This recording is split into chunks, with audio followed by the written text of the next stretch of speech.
అదరగొట్టే కారం రంగు రుచి ఆచి కారం పొడి. Breaking news. Hyderabad Begumpet police station పరిధిలో రోడ్డు ప్రమాదం జరిగింది.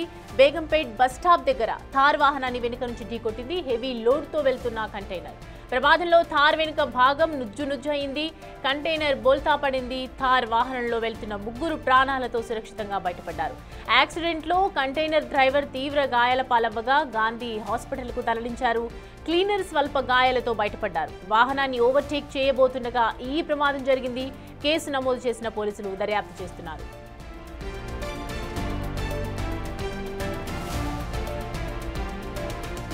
థార్ వెహికల్లో మహమ్మద్ రబ్బానీ తన ఇద్దరు పిల్లల్ని స్కేటింగ్ ప్రాక్టీస్ కోసం పరేడ్ గ్రౌండ్ కి తీసుకువెళ్తుండగా ప్రమాదం జరిగింది. Heavy load container Sanath Nagar నుంచి మౌలాలి వైపు వెళ్తోంది.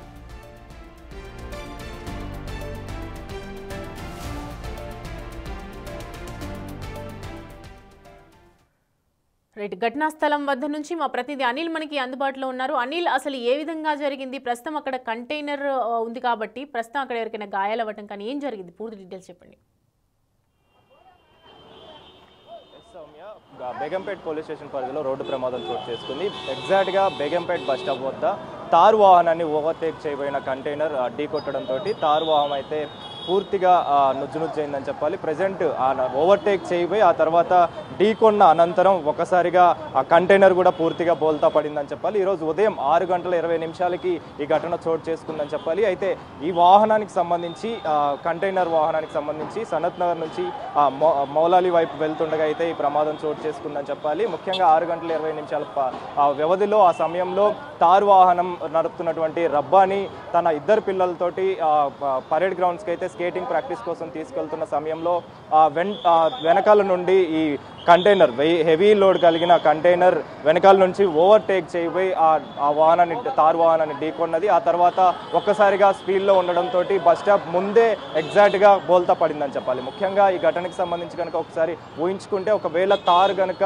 ఆ తారులో ఉన్నటువంటి రబ్బాని కనుక ఓనర్ కనుక అబ్జర్వ్ చేయకపోయింటే అప్రమత్తం కాకపోయింటే ఆ కంటైనర్ కింద ఆ వాహనం ఉండే పరిస్థితి అయితే మనకు కనిపిస్తుంది. ఆ తర్వాత ప్రమాదం కూడా తీవ్ర స్థాయికి వెళ్ళే ఖచ్చితంగా ఉండేదని చెప్పాలి. ఇప్పుడైతే ప్రజెంట్ ఆ ముగ్గురు కూడా సురక్షితంగా బయటపడ్డారని చెప్పాలి. అదేవిధంగా కంటైనర్ నడుపుతున్నటువంటి వాహనదారుని మాత్రం డ్రైవర్కి అయితే గాయాలైనట్టుగా కూడా తెలుస్తుంది. గాంధీ హాస్పిటల్కి అయితే తరలించారని చెప్పాలి. ముఖ్యంగా ఈ ఘటన 6:20 చోటు చేసుకుంది కాబట్టి ఎలాంటి ప్రాణ నష్టం అయితే జరగలేదు. ప్రజెంట్ ఎగ్జాక్ట్గా బస్ స్టాప్ దగ్గరనే ఈ కంటైనర్ పడడం ఉదయం సమయం కావడంతో ఎవరికి కూడా ప్రమాదం అయితే జరగలేదని చెప్పాలి. ఎవరు కూడా బస్ స్టాప్ దగ్గర లేరు కాబట్టి ఈ ప్రమాదం తీవ్ర స్థాయి అనేది లేదని చెప్పాలి.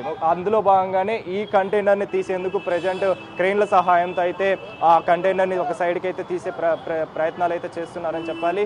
మనకు ఎదురుగా కనిపిస్తున్నటువంటి ఈ తారు వాహనాన్నే ఆ కంటైనర్ ఢీకొన్నది. ఆ తర్వాత ఆ కంటైనర్ స్పీడ్గా వెళ్ళి బోల్తా పడిన పరిస్థితి అయితే మనకు కనిపిస్తుంది. ముఖ్యంగా ఈ వెనక భాగంలో ఉన్నటువంటి తారు వాహనాన్ని నుజ్జైన పరిస్థితి అయితే మనకు కనిపిస్తుంది. ముఖ్యంగా ఈ ఘటనకు సంబంధించి ఎవరికి ఎలాంటి ప్రమాదం అయితే చోటు చేసుకోలేదు. ఎవరికి ఎలాంటి ప్రమాదం అయితే తీవ్ర స్థాయిలో జరగలేదని చెప్పాలి. ఇద్దరు పిల్లలు కావచ్చు, అదేవిధంగా ఇందులో ఉన్నటువంటి ఓనర్ రబ్బానీ కావచ్చు, వీళ్ళు ముగ్గురు కూడా ప్రజెంట్ అయితే క్షేమంగా ఉన్నారు. రబ్బానీ ప్రజెంట్ మనతో పాటు ఉన్నారు. దానితోటి మాట్లాడదాము, అసలు ఏం జరిగింది, ఎలా జరిగింది అనే విషయాలు తెలుసుకునే ప్రయత్నం చేద్దాం. సార్ చెప్పండి, ఏ టైంలో ఈ ఘటన చోటు చేసుకుంది, ఇన్సిడెంట్ అయింది? పొద్దున 6:30కి అయింది సార్ ఇది యాక్సిడెంట్. కంటైనర్ వాళ్ళు ఎక్కువ స్పీడ్లో ఉంది. ఫస్ట్ కంటైనర్ 80-90 స్పీడ్లో ఉంది సార్. నేను బండి సైడ్లో ఆపేసిన. సెకండ్ కంటైనర్ది నేను చూస్తున్నా సార్, కంటైనర్ ఓవర్టేక్ అవుతుంది, ఇట్లా బ్రేకింగ్ అవుతుంది కంటైనర్ 6:30 కోసం. నేను లెఫ్ట్లో తీసుకుపోయి దబాయించిన, మొత్తం కంటైనర్ కింద పడింది, బండి మీద పడింది సార్. బండి మీద పడి అక్కడ దాకా పోయింది సార్. ఒక 50 మీటర్స్ దాకా పోయింది సార్. బండి గుంజుకొని 10-20 మీటర్స్ దాకా పోయింది. కంటైనర్ 60-70 మీటర్స్ దాకా పోయింది నా బండికి వెళ్ళి నుంచి. మీరు ఎక్కడికి వెళ్తున్నారు, ఏ విధంగా మీరు ఎక్కడికి వెళ్తున్న సిచ్యువేషన్? పరేడ్ గ్రౌండ్కి వెళ్తున్నా. ఇద్దరు పిల్లలకి స్కేటింగ్ చేపిస్తా సార్ పొద్దున. డైలీ ఇదే రూటీన్ ఉంది. నేను స్లోలోనే ఉన్నా. పోలీస్ వాళ్ళు కూడా వెనకనే జీప్ ఉంది, ఇన్నోవా ఉంది. నేను స్లో చేస్తుండే సార్. మీ పిల్లలు ఎలా ఉన్నారు, అంతా ఓకేనా, ఏమైనా జరిగింది? ఆయన బాగుంది సార్, బెదర సేఫ్ ఉన్నారు. దెబ్బ తాగింది, ఒక పిల్లకి దెబ్బ తాగింది, నెత్తికి దెబ్బ తాగింది. కంటైనర్లో ఉన్నటువంటి వ్యక్తికి సంబంధించి కావచ్చు, డ్రైవర్ క్లీనర్కి సంబంధించి కావచ్చు, ఏమైనా వివరాలు తెలుసా? డ్రైవర్ తాగి ఉన్నాడు సార్. అది నేను చూసినా కదా, ఓవర్ స్పీడింగ్ ఎంత స్పీడ్ ఉంది. ఫస్ట్ మార్క్స్ కంపెనీది ఉంది అది కంటైనర్. ఫస్ట్ 80-90లా పోతుంది సార్ బండి. అది నేను సడన్ ఆపేసిన, ఎంత స్పీడ్ పోతుంది. నేను మిర్రర్లా చూసిన, సెకండ్ బండి కూడా అట్లనే వస్తుంది. సెకండ్ బండికి నేను చూసి లెఫ్ట్లా తీసుకుపోయి ఇట్లా పూరా బ్రేక్ అవుతుంది సార్ బండిది. అంటే ఒకవేళ కనుక మీరు కంటైనర్ మొత్తం ఇట్లా ఇటు సైడ్ అవుతుంది, రైట్ సైడ్. నేను లెఫ్ట్ సైడ్ తీసుకున్నా, పడింది, దాని మనీ పడింది. మీరు కంప్లీట్గా కంటైనర్ దగ్గర ఉంటే కంటైనర్ నేను చూసినా సార్, నా దగ్గర వస్తుంది కంటైనర్. నేను చూస్తున్నా, పైనకెళ్ళి నుంచి మిర్రర్ నుంచి చూస్తున్నా, మీద పడుతుంది. నేను లెఫ్ట్లా తీసుకున్నా, ఇక్కడ ఫుట్పాత్ ఉంది లెఫ్ట్ సైడ్లా, దాన్ని నేను ఆపేసిన. పడి 2 సార్లు ఇట్లా జంప్ చేసి ముంగడ దాకా వెళ్ళిపోయింది సార్. లేకపోతే చచ్చిపోతారు సార్. 2 పిల్లలు ఉన్నారు, నేను చచ్చిపోతారు ముగ్గురం.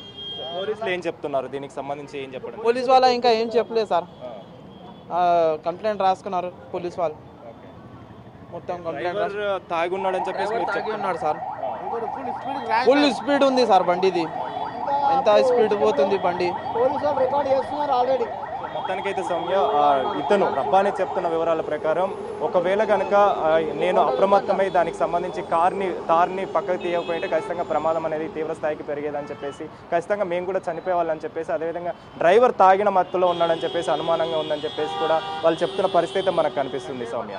Right Anil, thanks for the updates.